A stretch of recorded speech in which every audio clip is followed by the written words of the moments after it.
avant de devenir chrétien, on était mort. La Bible appelle tous ceux qui ne sont pas à Christ des morts spirituels.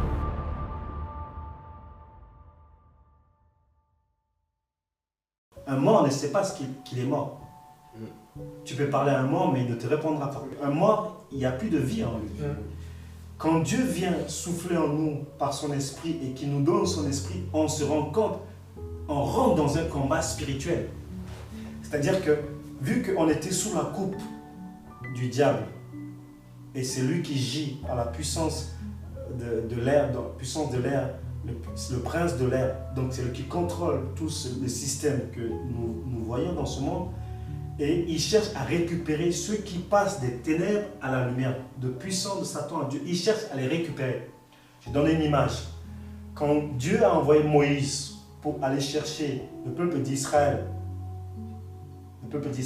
en Égypte pour les faire entrer dans le pays de Canaan, en Égypte, ils étaient morts.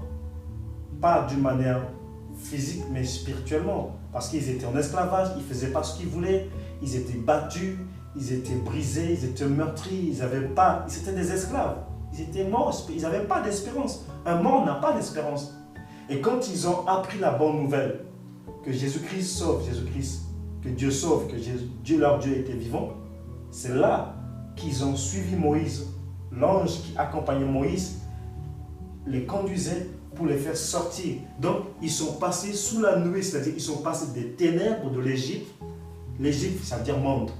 De l'Égypte au Canaan, donc pays coulant le lait et la bénédiction. Donc, quand on passe des ténèbres, de puissance de Satan, de puissance du péché, à Christ, il nous donne sa nature divine, il nous donne ses capacités, il nous donne une autorité, il nous donne une puissance pour dominer sur le monde, sur les choses du monde, le mensonge, la colère, la haine, l'animosité, l'impudicité, toutes ces choses.